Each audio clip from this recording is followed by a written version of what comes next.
ജമ്മു കാശ്മീർ മുഖ്യമന്ത്രി ഒമർ അബ്ദുള്ള മെയിൻ സ്ട്രീമിലേക്ക് തിരിച്ചു വരാനുള്ള ഒരു ശ്രമത്തിലാണ്. അദ്ദേഹത്തിന് വലിയ ഭൂരിപക്ഷം കഴിഞ്ഞ തെരഞ്ഞെടുപ്പിൽ അവിടെ കിട്ടി. പക്ഷേ ജമ്മു കാശ്മീരിന് സംസ്ഥാന പദവിയില്ല. ഡൽഹിയെ പോലെയോ പോണ്ടിച്ചേരിയെ പോലെയൊക്കെ ലഫ്റ്റനൻറ്റ് ഗവർണറുടെ കീഴിലാണ് മുഖ്യമന്ത്രി. അതാണ് കേന്ദ്രഭരണ പ്രദേശം എന്ന് പറയുന്നത്. അങ്ങനെയുള്ള കേന്ദ്രഭരണ പ്രദേശത്തിൽ നടന്ന തെരഞ്ഞെടുപ്പിലാണ് ഒമർ അബ്ദുള്ള ജയിച്ചു വരികയും മുഖ്യമന്ത്രിയാവുകയും ചെയ്തത്. കുഴപ്പമൊന്നുമില്ല, അതുകൊണ്ട് അത്യാവശ്യം സ്വാതന്ത്ര്യമൊക്കെ ഉണ്ട്. നമ്മളുടെ കേജ്രിവാൾ ഇതുപോലെയായിരുന്നു. കേജ്രിവാളിന് അത് പോരാന്നൊക്കെ പറഞ്ഞിട്ട് കേജ്രിവാൾ വലിയ യുദ്ധമൊക്കെ നടത്തി, തെരുവിൽ യുദ്ധം നടത്തി, ഹൈക്കോടതിയിൽ യുദ്ധം നടത്തി, സുപ്രീം കോടതിയിൽ യുദ്ധം നടത്തി, ഒന്നും വിജയിച്ചില്ല. കാരണം ഇതൊക്കെ ഭരണഘടനയിലുള്ള കാര്യങ്ങളാണ്. കാശ്മീരിൽ ഈ 370 വകുപ്പ് 2019 എടുത്ത് കളഞ്ഞതിന് ശേഷം കാശ്മീരിലെ നേതാക്കൾ അസ്വസ്ഥരാണ്. കാശ്മീരി സാധാരണ പൗരന്മാരല്ല, അവർ കൂടുതലും മുസ്ലിങ്ങളാണ്. ആയിക്കോട്ടെ, വിരോധമില്ല. ബട്ട് മുസ്ലിങ്ങൾക്കല്ല പ്രയാസം, ഈ നേതാക്കന്മാർക്കാണ് പ്രയാസം. അവർ വർഷങ്ങളായിട്ട് കേന്ദ്ര സർക്കാരിൽ നിന്ന് ഗ്രാൻഡ് അത് ഇത് എന്നൊക്കെ പറഞ്ഞ് മേടിച്ചിട്ട് തിരിച്ചു കൊടുക്കുകയില്ല. തിരിച്ചു കൊടുക്കണമെന്ന് പറഞ്ഞ് ഉടനെ ന്യൂനപക്ഷക്കാരുടെ അയ്യോ മുസ്ലിങ്ങളെ തല്ലാൻ വരുന്നു എന്നൊക്കെ പറഞ്ഞിട്ട് ഇങ്ങനെ ബഹളം വെച്ച് കഴിഞ്ഞവരാണ് ഈ അബ്ദുള്ള കുടുംബവും മുഫ്തി കുടുംബവും. രണ്ട് കുടുംബങ്ങളാണ് ഇവിടെ മാറി മാറി ഭരിച്ചുകൊണ്ടിരുന്നത്. അബ്ദുള്ള എന്ന് പറയുമ്പോൾ നമ്മുടെ ഷെയ്ഖ് അബ്ദുള്ള, അങ്ങേരുടെ മകൻ ഫാറൂഖ് അബ്ദുള്ള, അങ്ങേരുടെ മകൻ ഇപ്പോഴുള്ള ഒമർ അബ്ദുള്ള. പിന്നെ അപ്പുറത്ത് മെഹബൂബ മുഫ്തി, അവരുടെ അച്ഛൻ വേറൊരു മുഫ്തി, വി പി സിംഗിൻ്റെ കാലത്ത് ആഭ്യന്തരമന്ത്രിയൊക്കെ ആയിരുന്ന മുഫ്തി. ഇങ്ങനെ മുഫ്തികളുടെ കുടുംബം, ഇപ്പുറത്ത് അബ്ദുള്ളയുടെ കുടുംബം. ഇവരൊക്കെയാണ് കാശുള്ള മേത്തന്മാർ അങ്ങ് ഭരിച്ചുകൊണ്ടിരിക്കുകയായിരുന്നു കാശ്മീർ.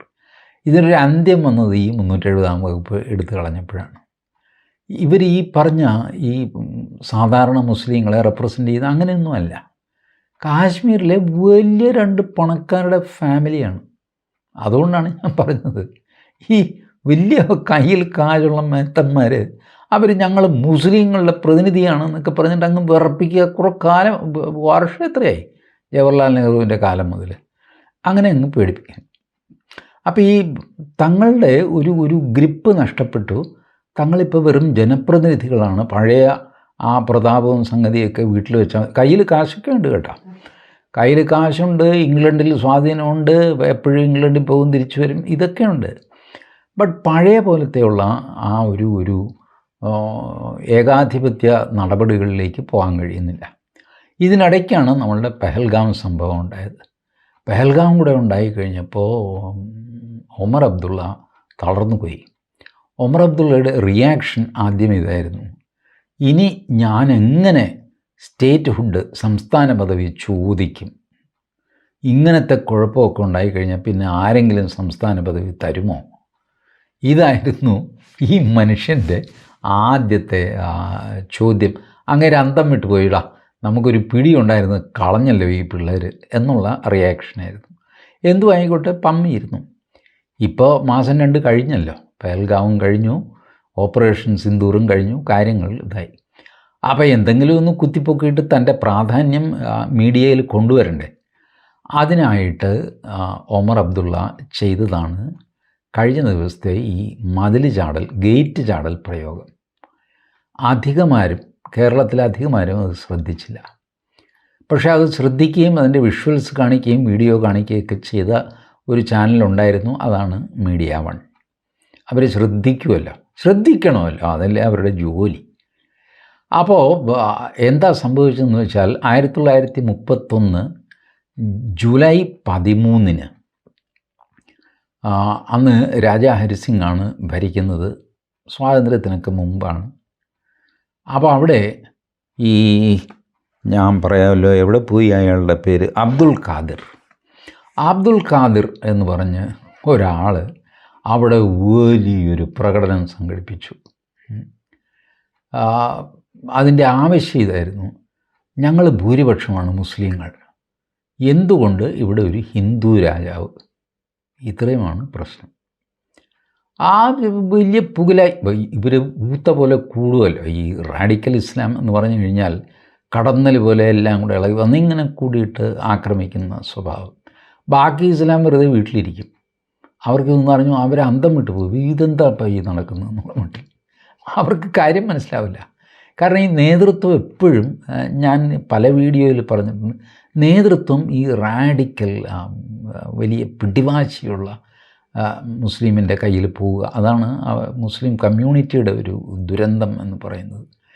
തലയ്ക്ക് വെളിവുള്ളവനെ ഒന്നും പുറത്ത് തല കാണിക്കാൻ സമ്മതിക്കില്ല. ഈ പറഞ്ഞ ഉടക്കന്മാരും വാഴക്കന്മാരും ഒക്കെ ഇതിൻ്റെ തലപ്പത്ത് കയറിയിട്ട് ബാക്കിയുള്ളവരെ ഭീഷണിപ്പെടുത്തി മിണ്ടിയാതെ തന്നെ തട്ടിക്കളയെന്നൊക്കെ പറഞ്ഞു.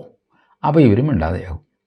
എന്നിട്ട് ഇവന്മാർ കൂടിയിട്ടാണ് ഈ കാര്യങ്ങളൊക്കെ തീരുമാനിക്കുന്നത്. ഇതുപോലെ വലിയൊരു പ്രകടനവും സംഗതിയൊക്കെ നടത്തി. അതിനകത്തെ ചോദ്യം ഇതായിരുന്നു: മുസ്ലിം ഭൂരിപക്ഷമുള്ള സ്ഥലത്ത് ഹിന്ദു രാജാവ് എന്തിന് എന്ന് ചോദിച്ചായിരുന്നു ബഹളം. അതേ തുടർന്ന് ഈ നടന്ന പ്രകടനത്തിന് നേർക്ക് ഡോഗ്ര പട്ടാളക്കാർ, രാജാ ഹരിസിങ്ങിൻ്റെ പട്ടാളക്കാർ, അതിലെ ഡോഗ്ര വിഭാഗം, അവർ വെടിവെച്ചു.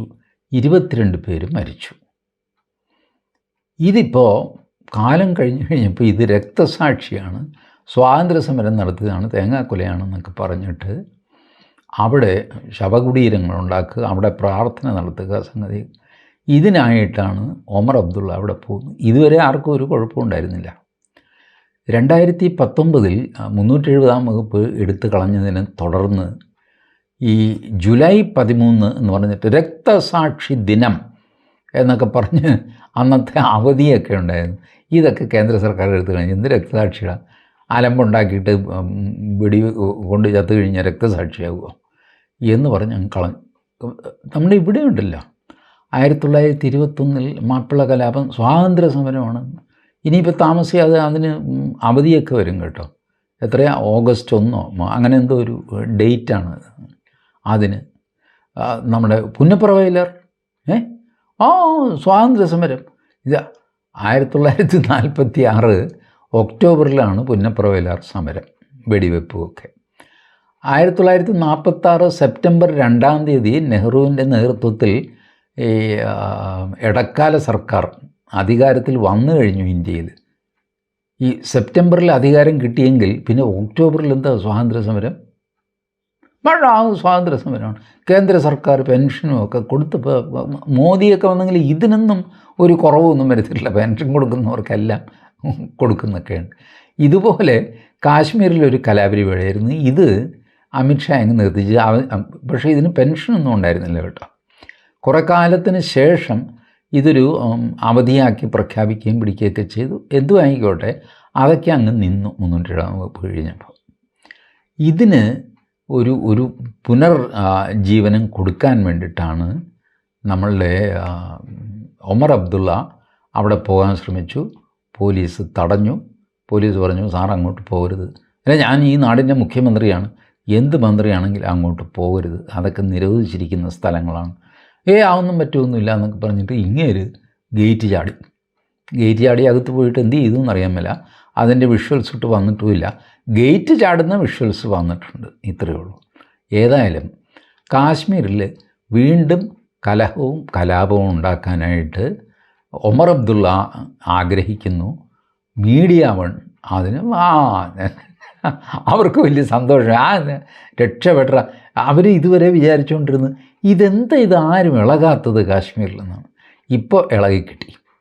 അതിന് കൂട്ട് ബംഗാളിൽ നിന്നുള്ള ആളുണ്ട്. ആര്? നമ്മുടെ മമതാ ബാനർജി. അവരും കാശ്മീരിൽ കാണിച്ച് പോക്കൃത്തിലാണെന്ന്. ബംഗാളും കാശ്മീരും തമ്മിൽ ദൂരം എത്രയുണ്ടെന്ന് നോക്കിയേ. ഈ ഒമർ അബ്ദുള്ളയും മമതാ ബാനർജിയും തമ്മിൽ ഈ ഇന്ത്യൻ മുന്നണിക്കകത്ത് ഒരു ഐക്യമില്ല, ഒന്നുമില്ല. ഒമർ അബ്ദുള്ള അതിൻ്റെ മീറ്റിങ്ങിനും പോകാറില്ല, അതിന് മീറ്റിംഗ് വിളിക്കാറില്ല, ഒന്നുമില്ല. ബട്ട് മമതാ ബാനർജി അതിൽ ചാടി വീണു. കാര്യം എന്താ? മുസ്ലിം വോട്ട് വേണമല്ലോ. അതിന് വേണ്ടിയിട്ട് മമതാ ബാനർജിയും ചാടി വീണു. അത് മോശമായിപ്പോയി എന്നൊക്കെ പറഞ്ഞു. ഇനിയിപ്പോൾ എപ്പോഴാണ് പിണറായി വിജയനൊക്കെ ചാടി വീഴുന്നറിയില്ല. ഏതായാലും ബാക്കി ആരും ഇതിൽ മിണ്ടിയിട്ടില്ല. നമ്മുടെ സ്റ്റാലിൻ, പിണറായി വിജയൻ ഇതൊക്കെ ന്യൂനപക്ഷ സംരക്ഷകർ ആണല്ലോ. അവരാർ പിണറായി വിജയൻ ഫോറിനിലാണ്, തിരിച്ചെത്തിയിട്ടില്ല. സ്റ്റാലിൻ അവിടെ ജീവനോടെ തന്നെയുണ്ട്. കയറി പിടിക്കേണ്ടതാണ്, പക്ഷെ പിടിച്ചിട്ടില്ല. കാരണം ഇതാരാണ്?